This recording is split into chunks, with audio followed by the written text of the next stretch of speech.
Before I cover these questions, I just want to thank those of you who took a minute to submit them. They were great questions. I mean, great questions. I'm always encouraged when I talk to communications leaders, and while this wasn't a two-way conversation, I really do appreciate just learning a little bit about what's going on in your context. In a weird way, it was super encouraging to me because I'm building this course based on my own experience serving in church communications for a long time. I spent a lot of time guessing. I spent a lot of time building systems that I wasn't sure if they were going to work. And it's only now as I've looked back over my career that I can really begin piecing together, oh, these form a framework over here. Oh yeah, this belongs over here. And so as I read these questions, I was really encouraged because you're going through very similar things that I went through. And so that excites me because that's what this course is designed to help, is exactly what you're facing. So I want to show you a chart. I call it the birthday cake, but we'll get there in a minute. But I want to read some of these questions because they're just great questions to ask. So the first thing that really stood out to me was longevity was much more of a concern than I thought it would be. Something I always looked toward was, how do I build a comm ministry that had some longevity in it? Now, where you sit today is an even faster pace of change than where I was. When I started in church communications, social media wasn't a thing. People weren't asking the question, should we be on Facebook? Because Facebook hadn't even launched yet. That's how long I've been doing it. That's how old I am, I guess is maybe a better way to say it. But the pace of change is so real. And so what I have realized over the years is I felt that pressure, but I think I've cracked the code in terms of what it's going to take for us to build long-lasting communication ministries. And that's what we're going to talk about. So the questions here, how does one build a comms ministry in order to be scaled in the future? So not just longevity, but also scalability. The last thing that you want to do is invest all this energy building a ministry, then having to blow it up and start over because things are growing, which is a good thing, by the way, if that happens. Another question, how do we grow and stay in touch with the future of technology and set our churches up for success in 10, 20 years from now? We're going to talk about it in just a second here in this chart, but I also want to highlight something else. Another couple questions came in, how to encourage change among those in leadership who resist change. And then in parentheses, still using clip art. Man, that is uncomfortably accurate, and I feel that deeply in my soul. So one, know you're not alone, but also, yeah, how do we do that? How do you help people respect and honor communications as a ministry so that they don't overuse or abuse you as a resource? Man, that is such a tension. In one of the first sessions of the course, actually, we're going to talk through these goalposts. What are the extremes? What does it look like if comm is like pure ministry? What does it look like if comm is pure service? And then where should we live in between? How do we figure that out? Now, some of that, spoiler alert, some of that depends on your context. Leadership's going to help you drive that. But we'll talk more about that in detail in the course. And we'll also touch on it a little bit in the birthday cake chart that I'll draw for you. There's one other thing, though, I want to elevate here. It may seem disconnected, but I've actually been reflecting on this a lot, and it's actually very connected. How do you tell people no? How do you tell them no to their requests? The foundation of every church is mission. So your mission is driven by leadership. You may want to speak into it. It's not your job. You may wish that you could drive it. It's not your job. If you want to drive this, then you either need to become the senior leader in an organization, or in some cases work outside of the church, because if we're honest, Scripture should be heavily informing the mission of the church in which we serve. Now, each church is going to have a different bent or flavor or particular group of gifts evident in the body that's gathering together. So each church will have some diversity in terms of the way that it tends to operate, but mission drives it. Next, ministry strategy. So this is interesting because we're not at comm yet.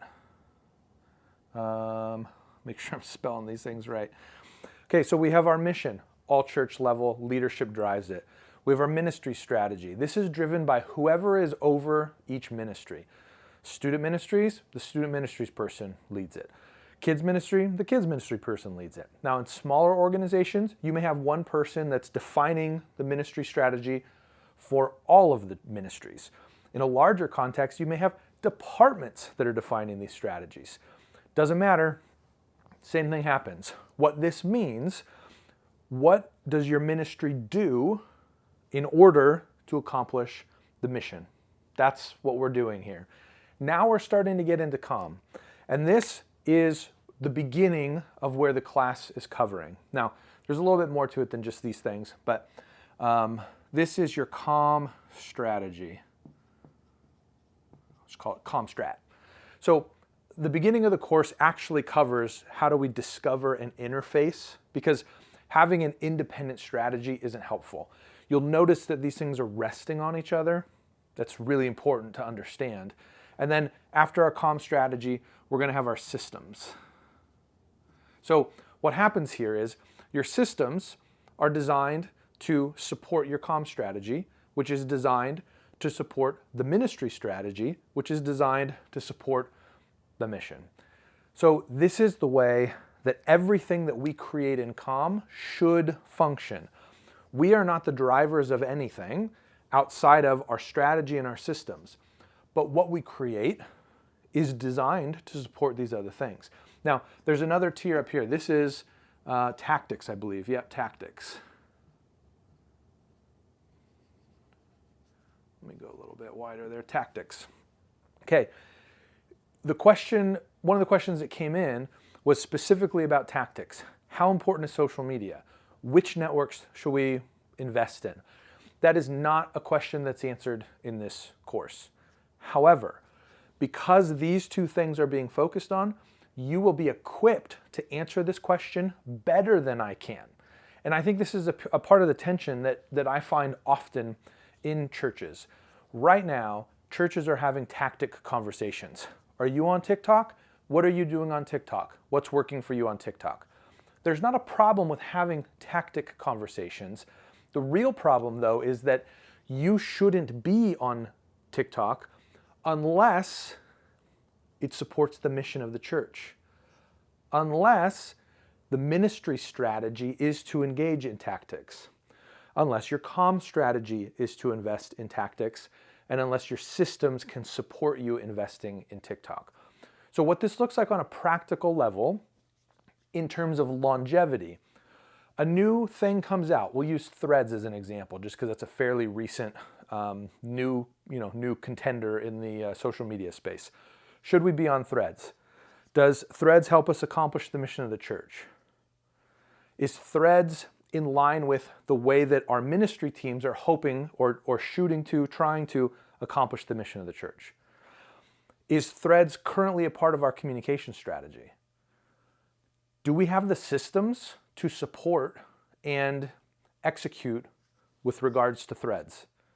So all of those things have to be questions answered, and they better be answered yes, or else what you're going to do is you're going to lead yourself and your team to burnout, to overreaching, to building new initiatives that aren't in alignment with the mission of the church. So much of our tension happens when we're going here and we are actually, I'll say we're going up a little bit as well. So if your COM strategy isn't compatible with these two areas, you're in trouble. If your tactics can't be supported by your systems or your strategy, you're also in trouble. So in order to have longevity, focus here. This will help you create a team that lasts regardless of the trends. And in some cases, regardless of your ministry strategy, if this changes, you know how to adapt. Regardless of your mission, if you get into a situation where your entire mission changes, you're still going to know how to adapt. So that's the reason that this is such an important place to focus our energy when it comes to learning. Hopefully the birthday cake was helpful for you in understanding just the scope of ministry, the role that COM plays in it. Part of the reason I wanted to show you that is because those are the questions you're asking. But also, I want to be very clear with you. I believe that COM should be a ministry in the church, not just pure service. But our job isn't to lead the church. Our job isn't to drive every decision that happens. We are really supposed to be serving leadership, serving our ministries, and helping facilitate the accomplishment of the mission. That's a little bit of a different posture than some take when it comes to the way that COM functions. And I want to be very clear about that. If you do decide to jump in and take this course, or maybe even jump in further and jump into a cohort, that's the perspective that I'm coming from. How do we serve effectively? How do we lead change? Absolutely. But how do we understand the goals of leadership and then support them? Now, one other thing I wanted to touch on is telling ministry leaders no. I mentioned that it's connected to this idea, and I want to show you how. When ministry leaders are surprised by a no, it's because of one of three things. Either they did not understand that you have a COM strategy. Oh, I didn't realize that there were strategic reasons as to why we promoted things the way that we do. Okay. Second, they didn't know that you had systems. Oh, I didn't know that you had a project form, or I didn't know that we were supposed to cover this in our meeting. Now, there is also a chance that they ignored these two, but just for the sake of conversation, the better you get at letting people know your COM strategy and letting them know how to operate the systems that you have in place, the better you are with those, the fewer last-minute requests you're going to get.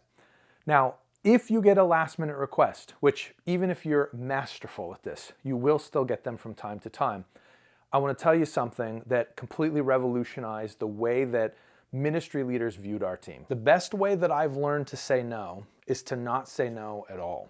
Now, that may sound like the worst advice you've ever heard. I just picture the burnout. I can't do all these things. I understand. This is what that means. Rather than leading with no, lead with yes, but. A ministry leader comes up to you on Thursday. We have a promotion for the weekend. Can I do it? Can I support them? In your head, the answer is no, because you know your COM strategy. You know the projects that are in your to-do list right now because of your systems. You know that there's no way you can pull this off. If you say no, you understand the no, but the ministry leader doesn't. All they hear is, the COM team keeps saying no. They're not interested in supporting me. While that is not true, that's what they're hearing. When you start saying yes, but, you open the conversation to a different path forward. So what I found is that ministry leaders actually don't always fully own the plan that they come to the table with. It's kind of like their first offer of a solution. Hey, we're promoting this weekend. I'd like to have feather flags outside. I want 4 banners in the lobby. And can we get a postcard that we can hand out to everybody? That's just the plan that they came up with. And maybe it's their ideal plan. Maybe it's like the most of the most that they could possibly want. But that's not feasible. When you say no, they just hear you're not supporting them.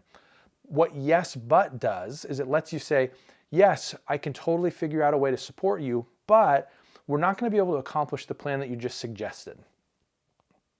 Okay, now what? So now one of two things happen. If you have an idea, you can propose it.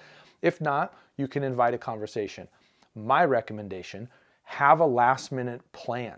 Have a plan for a last-minute project like this. So can you support our promotion? Yes, but the best that we can do right now, because of how much time is left, because of the things that I have on my to-do list, we can print you a black and white postcard in-house and then have it be cut in half. So does that work for a promotion for you? One of two things will happen. Thank you so much for helping us at the last minute.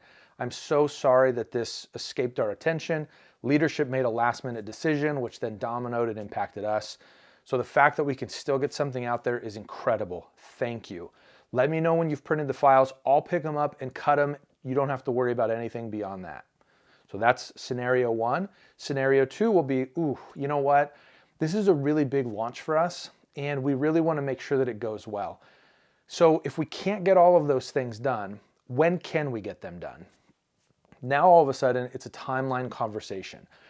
They understand the cost of the last-minuteness is that they either have to compromise on the plan or they have to compromise on the timeline.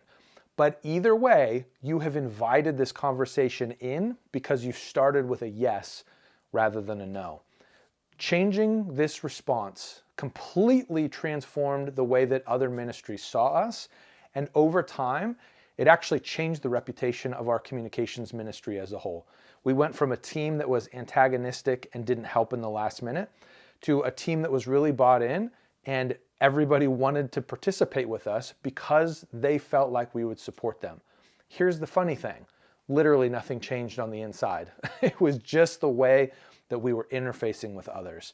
So that is a really, really easy thing for you to apply today. Again, I just want to thank you so much for taking the time to share your insights with me. From here, I'm going to go back and retool some of the elements of the course, and I can't wait to share with you in about a week the launch.